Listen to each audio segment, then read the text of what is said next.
Hey guys, it's Anna, and today I'm going to introduce you to one of my favorite tools. I use it constantly, and it's called Hypersnap.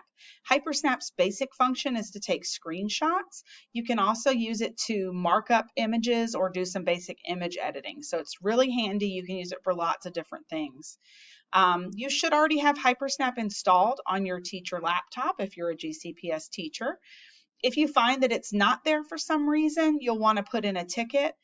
Get the GCPS decal number from the bottom of your laptop and put that in your ticket and ask for Hypersnap to be pushed out to you. That way we can push it straight to you without having to touch your machine. So first thing we're going to do is find Hypersnap. Like any other program, we're going to go to the Start or Windows menu and click. You can scroll through this alphabetical list to find the application you're looking for, but I'm going to give you a hot tip. Even though you don't see a search bar here, you can begin to type what you're looking for, and it will pop up a search bar and pop up what you're looking for. So I only needed 2 letters to find Hypersnap. I'll click it to open it. The first thing we're going to do is set up Hypersnap for use. So we're going to go to the Setup menu. You only have to do this step once. Click on Startup with the rocket and check all the boxes that it will let you check. And click OK. So what we've just done is we've set it so that when the laptop starts, Hypersnap will automatically start and be running. And even if you exit out of Hypersnap using the X in the corner or by minimizing it, which also makes the window disappear and it doesn't appear in your taskbar, or hitting escape on your keyboard, all those things will close the window and it'll look like it's gone, but our settings make it so that it's still running in the background.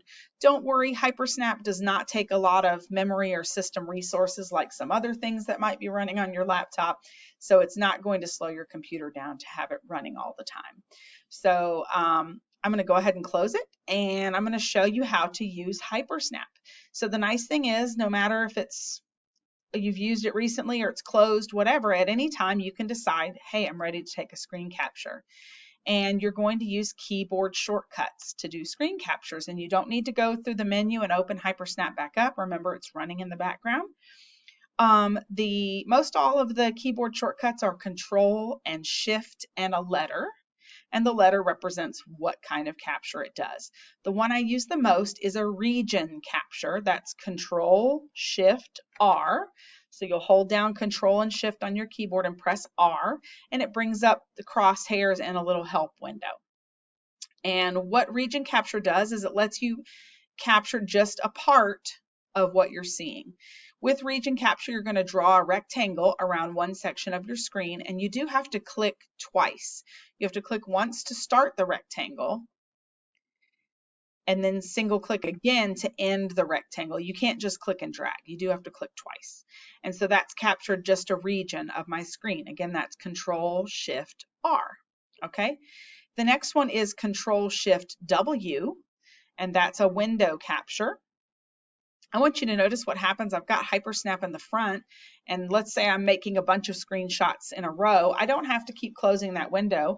I'm going to do Control Shift W, and notice it hides Hypersnap and brings me back to the window behind. So I can use Control Shift W to get a whole window. Notice down here the flashing box is around just the web page, and if I move it up towards the top, it selects the whole window, including the tabs. So it gives you a little bit of flexibility about what part of the window you want to get. If you've got a Windows, I got my taskbar. If you've got a Windows folder in the front, you have a few more options about how to capture that window. You can get just this part where you'll notice when the flashing box will move around. You can get the part where the files are, you can get the folder list, the address bar, any different part of the screen. But if you want the whole window, move it up towards the top of that window to select the whole window, okay? That's Control Shift W or window capture. The next one I'm going to show you is really cool when it works, but it is very ticky and it does not always work. So I'm going to show it to you because sometimes you might need it. It may or may not work. And that's a scrolling capture. Control Shift S, S for scrolling. So I'm going to do Control Shift S. It's going to change my cursor. And what it's supposed to do is I'm going to click. It's supposed to scroll down this page and capture the whole page, including what's below and not in the view. And I see here it did not work. It didn't get the bottom. So I'm going to try it again and see if it does better the second time. Control Shift S. Sometimes it'll just spontaneously work the second time. I noticed it scrolled farther this time. And look, it did. Okay, so the first time it didn't scroll at all. And the second time, it got pretty much the whole portal page, but I do notice a couple of little issues, like I've got my little recording button down here, and it stuttered that all the way down the side of the page. And I notice here where it says in Outlook, it stuttered that 3 times. So it can be a little bit buggy, but when you need to get a long window, sometimes that's really helpful. So Control Shift S. Another thing you could do if you can't get Control Shift S to work would be to zoom out of a page. So I can hold down Control on my keyboard and scroll my mouse wheel. I'm just scrolling it towards me to shrink the page, or away from me to make it bigger. And when you're, that way you could show the whole page and go ahead and take a screenshot. When you're done with that, click the magnifying glass and click Reset to go back to normal. All right, and then the last one I wanted to show you is full screen. Notice when I did window, it lets me get like just part of this Chrome window, or I could get part of this Windows window, but it didn't let me get my whole screen. But you can do Control Shift F, as in full, to get your full screen, and that's going to show all the windows that are open on the screen. That one, you don't have to interact with it. I'll just do Control Shift F, and it's automatically going to capture that. I didn't have to like draw a region or click which window I wanted, because it automatically gets the whole full screen.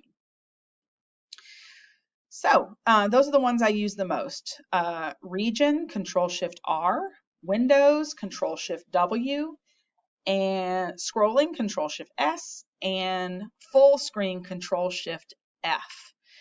Something else to know is that if you ever want to see other keyboard shortcuts, there are all sorts of other kinds of captures you can do. You can click on the capture menu here. These are some buttons that will let you capture. You can also go to hotkeys and click on Customize Keyboard and see the list of all the different capture settings and what the keyboard shortcuts are. If you ever run into an issue, I've had this happen in Google Docs before, where there's a Google Docs keyboard shortcut that's the same as a Hypersnap keyboard shortcut. So I'm trying to do something in Google Docs and it's bringing up Hypersnap. You can come in here and edit those. So if you've got, I don't know, I think this was one virtual desktop that was like Control Shift X or something like that. And so that was keeping me from doing something in Google Docs. So you can come in and just click on that keyboard shortcut and click remove if you just want to get rid of that, especially if it's not a keyboard shortcut you're using in Hypersnap, you don't need it. Or you can do a new shortcut for it. So you could do, Control Shift, click into that box where it says new shortcut and do Control Shift X or whatever. And then assign it to that. It's telling me that one's already assigned. But anyway, this is how you can edit those keyboard shortcuts if you've got an issue with a keyboard shortcut or you just want to see some others. Let's see. Oh, the last thing I was going to show you is that you can do screen captures or screenshots from Hypersnap.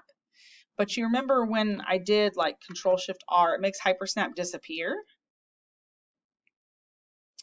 So if I want to take screenshots from Hypersnap, on that same capture menu, uncheck Hide Window, and then it won't hide the Hypersnap window, and you can actually take screenshots from Hypersnap. One thing to know is you cannot take screenshots from a dialog box in Hypersnap. So this is a dialog box. It's something that says like OK or cancel where you do settings. I can't do a screenshot of that. I just did Control Shift R. Nothing happens because Hypersnap can't make that keyboard shortcut work while a window is open. So if you needed to get screenshots of a window within Hypersnap, you would need to use another tool like the snip and share tool or something like that. But generally, I use Hypersnap for all of my screenshots. Another great thing you can do with Hypersnap is mark up your images. So you can add boxes around things and arrows pointing to things and text. You can also use it to do basic image editing with other images that aren't screen captures, but I'm going to show you all that in another video. So make sure you check out the next video if you're interested in that. Have fun with Hypersnap, guys. Let me know if you have any questions. Thanks.